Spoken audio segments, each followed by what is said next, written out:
5 seconds. John Wick, Excommunicado in effect in 3, 2, 1.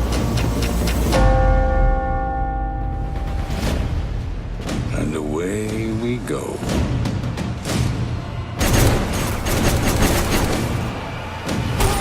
John Wick Chapter 3 Parabellum. Is that how you say it? Okay, fine. Let me start off by saying that I didn't see the first two films, so everything I'm talking about is going to be referencing this film only, so keep that in mind. Anyway, the third film's been out for a bit, and I thought I'd, check it out. And oh my god. John Wick, once again played by Keanu Reeves, is hiding in New York after the events of the first two films. He's about to go in excommunicado, meaning that he can't get help from anyone and anywhere after a certain time. And already we have way too many questions in the first 10 minutes. Why is he in excommunicado? Why is everyone after him? How does everyone know about John Wick? And why does everyone stop helping him at a certain time? What's with these Uncharted 4 coins that keep popping up everywhere? Why is everyone after him? And while we're at it, why is there a bounty on him? Who or what is behind table? And what's the big deal with him anyway? Why do they have so much control over the entire world? How come is it that he can't get help from John Wick can't get help from anyone, even though there are plenty of people who are more than willing to help him, even though they know that they're probably going to get killed because of it. Yes, they do explain that the reason why he's in excommunicado is because apparently he killed somebody in the high table facility. So, okay, fine. But why is there a bounty on him, and why is everyone... and I do mean literally everyone after him. So, apparently John Wick wants to go to Casablanca in order to get away from everything. So he goes to this theater where I guess his old mentor or something says that after he does, he can't come home ever again. Why? So, let me get this straight. You have somebody who, even though she's stubborn, wants to help him, but there's this whole thing with a cross, and I guess after this, as his payment, he can't come to the theater anymore. I don't really know why. Yes, I know that Wick killed somebody in the high table's facility and that he broke a number of rules. And by the way, I looked up what excommunicado was, and it means that it's a kind of banishment from the rest of society. Okay. Fine, but that still does not explain why there's a bounty on him and why is literally everyone after him. In fact, the only two people who have any reason to go after him is this person who's what is known as a adjudicator of a high table, and the samurai guy who the adjudicator hired to hunt him down. I swear I thought her name was Anna. So, you want me to say that this makes sense? Because it doesn't. Oh, but wait, there's more! So, the adjudicator is irritated that several members were just simply letting him go, instead of the fact that after he broke the rules, he should have been dead. He should have been killed off after the second movie, but no, he's alive, and apparently this one guy in Lawrence Fishburne let him go. And yes, this other guy that I mentioned runs the hotel. So, let me get this straight. So, these two people who are higher members just decide to let him go, and the educator is really irritated at the fact that this happened, and so she's trying to wipe them out, while at the same time, she's after John Wick as well, who already has enough on his plate considering that the entire world is out to get him. I'm sorry, what? Okay, how and why? Yes, characters do make choices that impact how the story flows, helps build them as a character or bring them down as a character, or make choices that are very important both for the person and for those around them. I get that, but you need to explain how these choices impact this world, otherwise your audience is going to be confused like I am. John Wick, he meets this guy who is in a desert, and he wants to get out of excommunicado and essentially, as he put it, be remembered.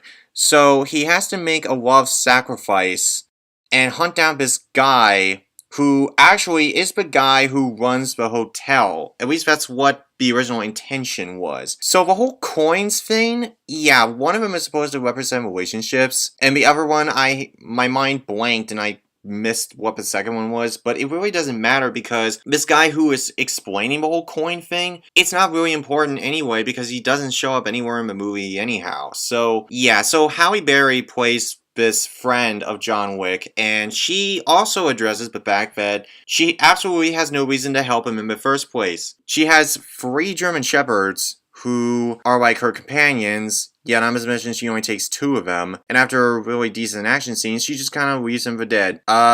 Really? I don't know why you would do that, considering the fact that you took on the responsibility in the first place. They keep saying about how, oh, I know that they were probably gonna find me, they were gonna kill me. Getting back to earlier in the movie, I'm sorry I'm jumping around a lot. John Wick, after getting in a fight with this guy, gets stabbed in the shoulder with a knife, goes to this doctor's house, and he has 5 minutes before he's about to go in Excommunicado.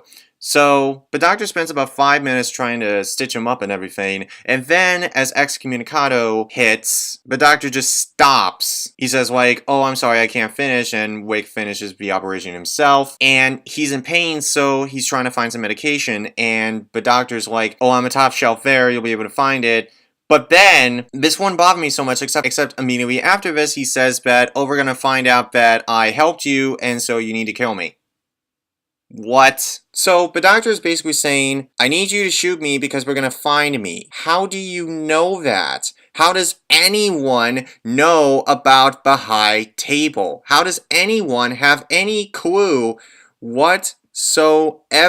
Well, according to what I was able to gather through this movie by itself, not the other 2, it turns out that the high table are basically... Do you know Assassin's Creed? You know, the Creed... You know, them. Okay, so getting back to Lawrence Fishburne for a second. So, he's obsessed with doves, and he's being asked to remove himself from premises, yet he chooses not to. Okay, fine. I'll get by that. And as his punishment, he gets cut like 7 times, and we assume that he's dead. But then, spoiler alert, and I'm gonna try my best not to reveal too much of the ending in this movie. He survives. Yep, he completely survives. Yes, he still has his scratches, but he's not dead. Somehow. He laughs like crazy. He talks to a badly injured Wick, who obviously the whole mission that he was trying to obtain was a complete failure. Or at least I assumed it was a complete failure. Before this, John talks with the educator and the guy who runs the hotel. The educator tells him he should be dead, and the guy who runs the hotel backstabs him by shooting him twice. Wick falls off a roof, and he should have been dead, but he's not, which also makes no logical sense. Lawrence Fishburne says, are you pissed off? And he says yes, and then the credits roll. I can't tell you how so lost I was in this story. The story was so all over the place. And those were just a few of the many moments in this movie. I hadn't even gotten into it in the movie, but if you want to see it, I don't want to spoil too much for you. Oh my god, the story made no sense at all. It made no sense whatsoever. That's a thing about me. Story, characters, and writing are the 3 big ones for me. I can forgive writing as long as the story is okay. As long as I can get into a story. But how am I supposed to get into a story when I can't even get the fundamental basics down? And yes, I know exactly what you're gonna say. Watch the first 2 movies and you'll understand, because I said in the very beginning that I had not seen the first 2, and I'm sure they're fun films, but even if I do get around to seeing them, it still doesn't address the plot holes in this movie alone. Why does Keanu Reeves keep talking about this woman named Helen, which I assume Helen was his dead wife or something, but they keep bringing it up quite a bit in this movie, and I really can't figure out why. His dead wife had nothing to do with what he's trying to do. The whole point is that he's trying to get out of Excommunicado, despite the fact that everyone who's helping him knows that it's risky to do so, but at the same time, he's also trying to be remembered and trying to, you know, his whole mission, I suppose, is because of Helen. It's never fully explained why. I feel like the movie just expects us to know all of this, and that's not really a good thing. And I'm going to show you what I'm talking about. When I was 12 years old, I had never seen a single Star Wars film before I saw the third film, Revenge of the Sith. And yet I was able to follow it just fine, at least through the eyes of a 12-year-old. But even then, that, at the very least, I was able to understand it. But seriously, it just doesn't make sense. This whole story doesn't make sense. Alright, I'm gonna try and step away from the story because I'm gonna sound like a Dishonored Wolf video. So, alright, let's talk about the other stuff. Cinematography is really good. There were a lot of shots that were actually really nice. The action scenes are shot nicely to where they're not shaky to where you can't see anything, but it also stays in one spot so that you'll be able to actually see what's going on. But fighting, the action scenes are handled really nice. I remember the samurai gang with the motorcycles and they all have their blades and stuff. That was really interesting. I actually had a lot of fun with the action scenes, but it's so over the top, it's insane. Let me explain. There's one scene in what appears to be a knife museum of sorts, and they use knives in their scene to the nth degree. At certain points, these guys get stabbed, but they don't just get stabbed, they get stabbed again and again and again. There's also another scene where they fight in a horse stable, and these guys get kicked by the horses again and again. And there's another scene where it's like, remember Halle Berry and her dogs? Yeah, well, they get their own spotlight scene. There's another moment where early in the film, before he goes in Excommunicado, there's this guy shows up, causes him trouble, and then he proceeds to kill him with a book. A killer book. Come on! This movie's action scenes are so over the top. I wondered if this movie was meant to be a comedy, like Red or Rush Hour. I know this because the audience laughed at certain points during the action scenes. Ugh.